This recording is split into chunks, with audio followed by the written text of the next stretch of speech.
bonjour à vous. Merci de nous retrouver sur ce nouveau numéro de Studio 5. Aujourd'hui, nous nous intéressons aux hommes noirs célèbres qui ont ou pas marqué l'histoire.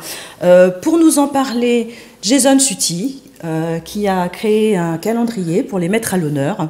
Jason, bonjour. Bonjour Lydia. Ça Bonjour va à tous. Ouais, ça va, merci. Alors Tranquille. Jason, un tout petit point sur votre parcours. Vous arrivez en France en 1976, Oui. vous faites des études, des choses tout à fait normales, vous passez votre service militaire, et puis vous vous intéressez au sport, que vous pratiquez, au sport de combat plus particulièrement, Tout à fait. qui vous amène donc à côtoyer à faire de la garde rapprochée, Oui. c'est ça? Oui.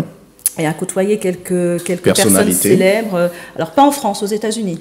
En France, France j'ai travaillé aussi en France, mais je rencontrais des célébrités qui venaient à Paris. Lorsque je suis parti aux États-Unis, c'était pour le sport, parce que je voulais exceller dans le domaine, dans la discipline où j'étais à cette époque, puisque bon, j'ai fait du sport de combat, mais à côté du sport de combat, j'ai fait aussi du football américain. J'en ai fait pendant 9 ans exactement. J'ai joué 2 ans et demi en équipe de France, et je voulais être bon. Ça marche le football américain en France? Comment? Il y a beaucoup d'équipes de football américain en France? Il faut se dire que dans chaque ville, il y a au moins une équipe, dans chaque ville de France. Dans Ah, chaque ville. quand même. En banlieue, rien qu'en banlieue, dans le 93, il y a 2 ans, je coachais à Saint-Denis encore. Je coachais à Saint-Denis. Ouais. Et voilà, c'est pour le football américain que j'étais parti à New York. Et je suis revenu et j'ai continué dans le sport de combat jusqu'à aujourd'hui. Aujourd'hui, ce sont mes enfants qui ont pris le relais. Ah, bah c'est bien, ça suit. Alors, vous êtes un petit peu vous rentrez un petit peu dans le milieu artistique. Oui, tout à fait. Par le bien toujours du sport. Je voyageais partout en Europe avec des artistes, entre autres avec Mano Negra. Je suis resté 2 ans avec eux. Et par le bien du sport et de la musique, je suis rentré, j'ai créé une structure qui s'appelait Street Production pour les jeunes des quartiers. Et Street Production avait pour objectif de donner une scène et un public. Des artistes que personne Des artistes peu ou pas du tout connus. Voilà. Et donc, vous avez, par ce biais-là, permis de faire connaître Derka, par exemple. Derka, oui, Derka, qui est sur la W9 aujourd'hui, oui, je l'ai rencontré au Val-Forêt, dans une toute petite radio. J'étais parti avec des artistes. C'est là que je l'ai découvert. Et puis après, il a fait énormément de scènes avec moi. Et j'étais à un doigt de le faire signer à EMI. Et puis, bon, ça ne s'est pas fait. Aujourd'hui, donc, il est sur la chaîne W9. Oui. D'accord. Et puis, il y a aussi Indy Zara. Indy Zara, oh là là, guitare-voix, quand je l'ai rencontrée avec une voix terrible. Pareil, elle a fait on a fait beaucoup de scènes ensemble, énormément de scènes. Et comme Derka, j'ai démarché les maisons de disques pendant un an et demi. Et tout le monde me disait, oui, elle chante en langue, elle chante en anglais, les Américains font ça mieux que nous, c'est pas la peine, ça va rien donner, etc. Au bout d'un an et demi, j'ai jeté l'éponge. Ah, vous avez abandonné. Et parce que j'ai vraiment vu que j'allais pas pouvoir les signer, ces deux-là. Pourtant, ils avaient du talent. La preuve, en 2010, Indy Zara a été la révélation de l'année. Et puis aujourd'hui, à l'international, etc. Voilà. Ce qui veut dire que j'étais dans le bon, j'avais pas de chance. Bon, enfin, en tout cas, ça a permis de faire découvrir ces artistes et de les emmener peut-être là où ils sont aujourd'hui. Tout à fait. C'est une contribution. Tout à fait. Et puis, donc, on arrive au parcours associatif et le parcours militant. Oui. Vous êtes donc le président, vous avez créé l'association MEN. Le MEN. Le MEN. M-E-N. Ouais. Oui, qui veut dire Mouvement Émancipation Nègre. Qu'est-ce que c'est que le MEN? Le MEN, c'est une association qui a été créée pour pouvoir conscientiser les jeunes. Et notre première mission, c'était ça. On faisait ça par tract. On tractait énormément. Ça a été créé quand, le MEN? Le MEN, ça a été créé, que je raconte pas de bêtises. J'ai rencontré Hassani Fassassi vers 98. C'est lui qui m'a amené, qui m'a apporté l'histoire, qui m'a apporté tout ce que je connais, parce que c'est quelque chose qui sommeillait en moi, que je cherchais toujours à savoir, à connaître mon histoire, d'où je venais, qu'est-ce qui s'est passé, pourquoi nous sommes devenus, ou pourquoi je suis devenu afro-caraïbéen, etc. Et j'ai rencontré Hassani Fassassi qui m'a ouvert la porte dans cette direction-là. Et je l'ai rencontré en 97. Le Maine, je l'ai créé en 99, après la grande marche qui avait eu, la grande marche des Noirs dans Paris.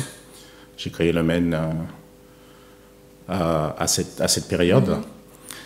Et le Maine a dû vivre 3 ans, 4 ans. Après, j'ai dû arrêter parce que énormément de contrôles de police, etc. Et puis dont un particulièrement à la gare du Nord. Et j'ai pris conscience que je mettais la vie de ma famille en danger. Il fallait un peu lever le pied. Et ce qui fait que j'ai levé le pied. Et à cause de ça, j'ai 2 amis qui sont partis, qui ont quitté la France. Il y en a un qui vit en Allemagne aujourd'hui. Et l'autre vit en Angleterre. Et celui avec qui j'ai créé le Maine, vraiment. Et lui, il est reparti en Afrique. Et puis ça veut dire que s'occuper, enfin s'intéresser à son histoire suscite des représailles, je dirais. Des représailles, oui. Tout à fait, je le confirme. Je le confirme et je pense que... pas le premier à le dire d'ailleurs. Hein. Ah bon, ben voilà, c'est ce que j'allais dire. J'allais dire que je pense que si on fait une petite enquête, un petit micro-trottoir, je suis sûr qu'on va en trouver d'autres qui diront la même chose parce que l'histoire, si vraiment les pouvoirs publics voulaient mettre notre histoire dans les écoles, si on devait le trouver dans des livres, il y a longtemps que ce serait fait déjà. Et c'est quelque chose, ils en parlent, mais qui n'aboutit jamais. Pardon. Et je pense qu'aujourd'hui, il faut qu'on arrête, nous, d'en parler ou nous, d'attendre sur Pierre-Paul Jacques que les choses se fassent à un moment donné. Nous, quand vous dites nous, c'est nous, nous, Antillais, nous, nègres, nous, oui, noirs. nous, nègres, nous, noirs, nous, Africains caribéens, Antillais, ce qu'on veut. Il faut qu'à un moment donné, qu'on prenne nous-mêmes le taureau par les cornes pour pouvoir faire les choses. Et je suis beaucoup sur les réseaux sociaux, je fais énormément de recherches. Il y a énormément de personnes qui parlent à un moment donné, mais moi je leur dis il faut arrêter de parler, qu'est-ce qu'on fait quoi? Moi c'est la question que je pose. Je dis maintenant on arrête de parler, qu'est-ce qu'on fait? Le Maine parlait de quoi? Alors, outre le fait de cette distribution de tracts pour la conscientisation, ça parlait de quoi? On parlait de l'association, c'était quoi? On parlait, le premier objectif de l'association, c'était la conscientisation. Et puis après, dès qu'il y avait un problème dans la communauté noire, etc., il se passait un abus de pouvoir, etc., on le prenait à bras le corps et on le faisait connaître à tout le monde, on tractait. Voilà, donc vous étiez le relais des événements. Voilà, entre les abusés, entre les problèmes qu'il y avait et le public. C'était nous. Voilà. S'il fallait organiser une marche, nous avions des partenaires, nous avions des avocats qui nous conseillaient, qui nous expliquaient la marche à suivre, qu'est-ce qu'il fallait faire, etc. Parce que nous, on ne voulait pas se mettre l'État à dos. Nous, ce qu'on voulait, c'était communiquer, trouver des solutions aux problèmes.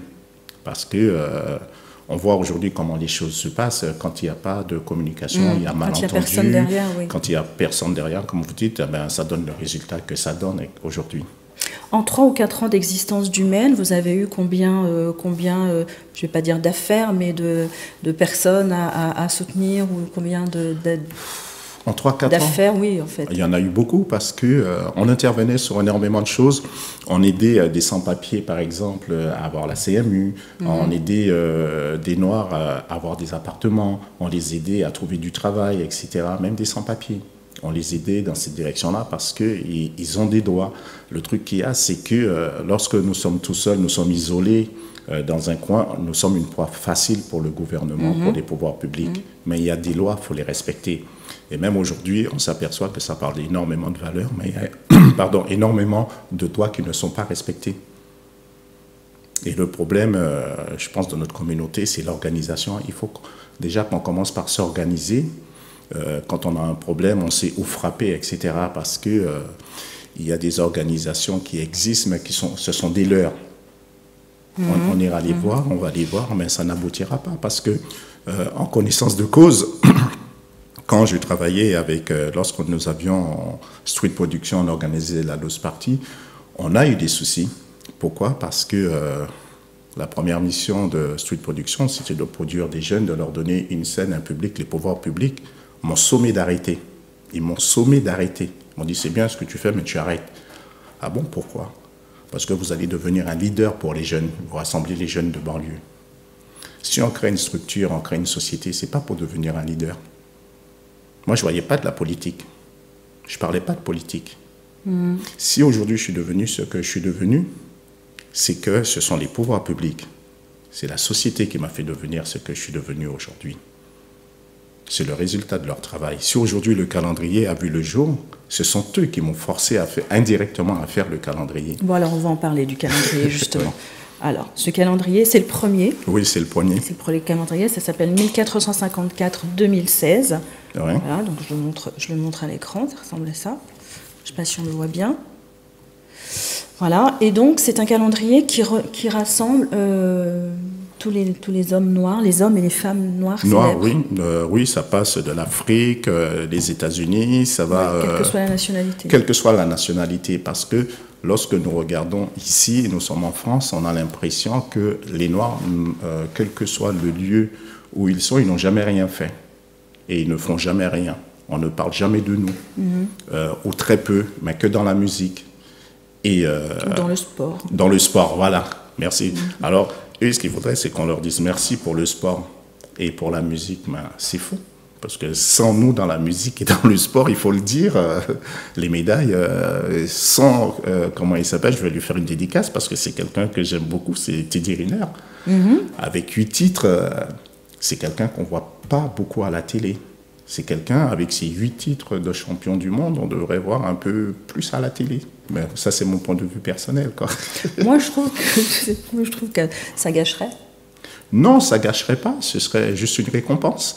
Je veux pas qu'on attende les Jeux Olympiques quand les Noirs gagnent. Et puis, souvent, je dis à mes amis, vous allez voir, dès que les Noirs gagnent après les Jeux Olympiques, c'est manger la banane par les deux bouts.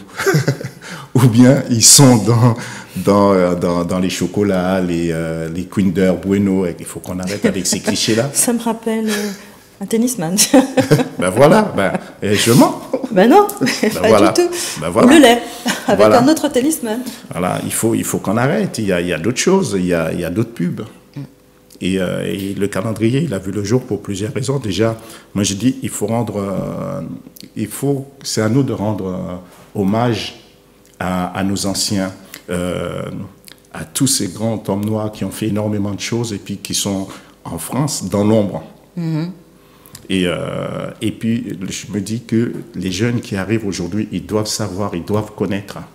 Il ne faut pas qu'on attende que sur la télé, que sur le gouvernement français, l'État français, parce que rien ne se fera. Aujourd'hui, nous devons nous lever et faire les choses par nous-mêmes. Et c'est ce que j'essaye de faire avec ce calendrier qui a un début. C'est le premier. Alors justement, ce calendrier, pour qu'il fasse son travail, comment on le trouve? Comment il a vocation à être distribué dans les écoles, étudié dans les écoles? Aujourd'hui, où est-ce qu'on peut le trouver? Comment est-ce qu'on peut se le procurer? Ce calendrier, comme il vient de sortir, là, il y a quelqu'un qui travaille là-dessus pour les écoles. Je sais qu'incessamment sous peu, nous aurons rendez-vous à Saint-Denis. On va commencer par Saint-Denis. Et c'est le médiatiser. Le médiatiser en faisant énormément de radio, énormément de télé pour que la pub puisse se faire. Pour l'instant, on le trouve à Ménilmontant, au 14-16 boulevard de Belleville, métro Ménilmontant, chez Max, spécialité antillaise. C'est le seul, pour l'instant, qui a voulu jouer le jeu avec nous, qui l'a trouvé intéressant. Il l'a pris en dépôt-vente. Mais sinon, bon, là, nous sommes en attente. Il y a quelqu'un en Martinique, pareil, qui attendait qu'il laissait passer les fêtes, qui voudrait le distribuer en Martinique, Guadeloupe et Guyane. Et nous sommes en pourparlers aussi sur l'Afrique avec une personne au Cameroun et une personne au Togo. D'accord. Donc une fois qu'on s'est procuré ce calendrier, donc il y a effectivement des dates avec des noms de personnes célèbres. Il y a des explications pour certains de ces noms, certaines de ces personnalités. Oui. Et puis il y a voilà toute une histoire qui est faite autour, dans laquelle vous racontez quoi? Je donne un extrait sur on connaît Martin Luther King, il y a Martin Luther King dedans. Les personnes, les informations que nous avons en face des dates, etc., ce sont des personnalités, des noms, des dates où il y a des astérix. Quand il y a une astérix, on retrouve l'information, ça nous dit qui était cette personne, ce qu'elle a fait, etc.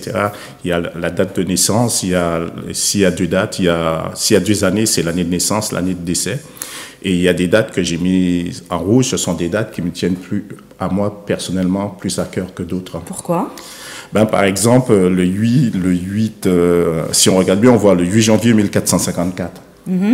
C'est en rouge, le 8 janvier 1454, qu'est-ce qui s'est passé ? C'est le 8 janvier 1454 que le pape Nicolas V, que l'Église catholique a demandé aux Européens d'aller radier les Noirs en Afrique, d'aller les déporter. Ça, c'est une date que nous, les concernés, nous devrions savoir. Le 8 janvier, c'est la date où nous devrons déjà commémorer ou faire le deuil de nos ancêtres, etc. Parce que c'est le 8 janvier que ça a commencé. Ça a commencé. Alors, en plus, sur la page du haut, donc, il y a toutes les explications sur toutes les personnes célèbres. Et puis, en bas du calendrier, donc, il y a des références historiques. Oui, j'ai mis, toujours au mois de janvier, j'ai mis la photo du pape Nicolas V. Parce que quand on regarde, quand on fait des recherches, lui, on ne le voit jamais. Et j'ai dû faire des recherches, chercher pour avoir une image de sa tête et de ce messager de la mort. Parce que pour moi, c'est un messager de la mort, lui. L'Église catholique, lui, c'est le messager de la mort de l'Église catholique. Les Noirs devraient le savoir, qui il est, qu'est-ce qu'il a fait, et surtout pourquoi il l'a fait. Parce que c'est très, très important. Parce que nous, dans notre vie de tous les jours, il se passe des choses et on ne comprend pas pourquoi nous vivons ces choses-là. Et j'ai eu énormément de galères sur énormément de choses. Lorsque je vous parlais des maisons de disques, par exemple, et c'est en faisant des recherches sur des célébrités qui sont passées, etc., que j'ai découvert le pourquoi de ces galères. Vers la fin, il y a Monsieur de Saint-Georges. Le chevalier ? Le chevalier de Saint-Georges, qui est guadeloupéen, voilà. C'est un chevalier, et on dit qu'il avait les mains en or. C'était un très grand escrimeur, un très grand écrivain, un très grand compositeur, interprète, etc. Et de son vivant, aujourd'hui on nous parle de Mozart, mais de son vivant à Monsieur de Saint-Georges, Mozart vivait dans son ombre. Et il y a énormément de personnes qui ne le savent pas, très peu de personnes le savent. Aujourd'hui, les jeunes... Ça commence un petit peu, il y a eu pas mal de travail qui a été fait sur Monsieur de Saint-Georges, oui, c'est beau. Les gens commencent à le savoir, mais lorsqu'on lit sa biographie, lorsqu'on lit son bouquin, qu'est-ce qu'on nous dit sur lui? C'est le plus grand, c'est le grand naufragé de l'histoire par rapport à tout ce qu'il a fait. Parce que aujourd'hui, nous avons Laura Flessel, qui est une très grande escrimeuse. Il ne faut pas que les gens se disent « Oh, c'est un hasard, etc. » Non, il n'y a pas de hasard dans la vie. L'escrime, on a chez nous, Noirs, dans la Caraïbe, on a toujours eu des grands escrimeurs, des très grands escrimeurs. Et il faut que les jeunes aujourd'hui le savent. Et ce monsieur, c'était un très, très, très grand escrimeur. Et il était défié par tous les Européens à son vivant. Les gens venaient le défier des États-Unis, de partout. Et personne n'a jamais pu le battre. Personne ne l'a battu. Et il composait, il a dirigé l'Opéra de Paris. Pendant 1 an, il a monté le premier régiment de Noirs et de Métis pour défendre la France lorsque les Autrichiens nous attaquaient dans le Nord. Et c'est un très, très, très, très grand monsieur. Et à sa mort, en 1799, qu'est-ce que la France a fait? La France a fait voter un décret. C'est ça qui est important. C'est pourquoi je dis, c'est quand on fait des recherches qu'on découvre. À sa mort, en 1799, la France fait voter ce décret disant qu'il faut empêcher par tous les moyens que les Noirs ne réussissent.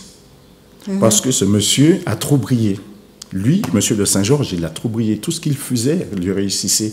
On ne pouvait rien faire sans lui. C'était du talent à l'état pur. Voilà. Lui, il a été, on nous parle des mousquetaires.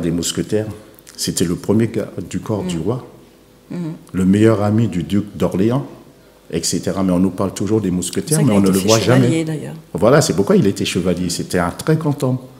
Et la France a fait voter ce fameux décret en 1799 après sa mort. Et aujourd'hui, on doit comprendre pourquoi, lorsqu'on se bat, on veut avancer, on veut gravir les échelons dans son travail ou n'importe quoi, on vise un poste hyper important. On n'y arrive jamais, donc on ne sait pourquoi. Il faut qu'on se dise, arrivé à un moment, on sera stoppé. On n'ira jamais plus haut. On n'ira jamais plus haut. Pourquoi? Parce qu'il y a ce fameux décret qui est dans l'ombre, personne n'en parle, mais il est là, jusqu'à aujourd'hui. Là, ça m'a permis de découvrir énormément de choses. Alors, ce calendrier, donc, dans les écoles, parce qu'il sera distribué dans les écoles ou pas? On aimerait bien, on est en train de tout faire. On ira voir, il y a quelqu'un qui est chargé d'aller voir l'UNESCO pour pouvoir le faire entrer dans les écoles. On aimerait bien. Ouais. Ouais. Bon, écoutez, en tout cas, c'est ce que je vous souhaite. Merci. Et puis c'est un énorme travail. C'est un énorme travail de recherche, beaucoup de temps. Ouais. Une vraie implication dans la cause. Je sens vraiment une vraie implication dans tout ça, dans cette recherche et dans ce... Aujourd'hui, connaissant la France, on ne peut pas arriver avec du à peu près, faire des choses à tâtons, etc. Parce que tout est contrôlé avec tous ces historiens qui sont là. On a intérêt de bien faire les choses. Et j'ai mis 2 ans à faire le calendrier. J'avais commencé par un site, parce qu'il y a un site à côté qui regroupe les informations, énormément d'informations.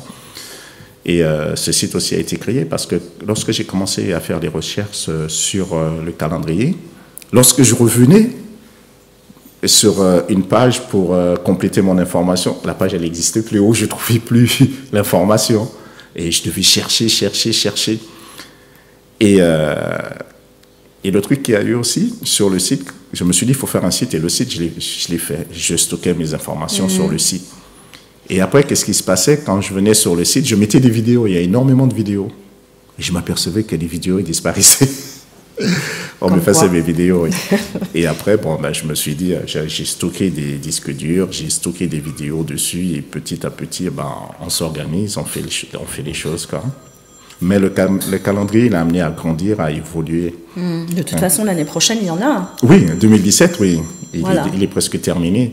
Et puis aujourd'hui, c'est vrai que j'ai commencé tout seul, mais je ne suis plus tout seul parce que il y a Élise Berthier à qui je fais un coucou parce que je pense qu'elle regarde. Et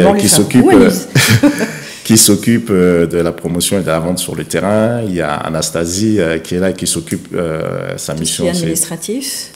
Tout ce qui est administratif et les corrections. Il y a qui est sur le terrain pour la promo médiatique. Monique. Et tout ce qui est logistique, il y a Karine qui s'en occupe, et c'est un travail en famille, quoi. Parfait. Écoutez, alors ce petit travail en famille devrait poursuivre son petit chemin, et puis le médiatiser le plus possible. Et puis... c'est ce qu'on essaye de faire, que j'espère que je ne vais pas arrêter en chemin avec mon petit problème de santé. Et il n'y a que ça qui peut me stopper. Et si Dieu me dit arrête demain, voilà, mais sinon, non, je ne pense pas. En tout cas, c'est bien parti, et que ça continue toute cette année, et puis l'année prochaine, et puis les autres années. Et puis les autres années aussi. Voilà. Hein? En tout cas, longue vie au calendrier, donc ça s'appelle 1454-2016. Et pour en parler avec nous, c'était Jason Suti. Je vous remercie. Merci à vous de nous avoir regardés, puis je vous retrouve très bientôt pour un nouveau numéro de Studio 5. À bientôt, au revoir. Merci à tous.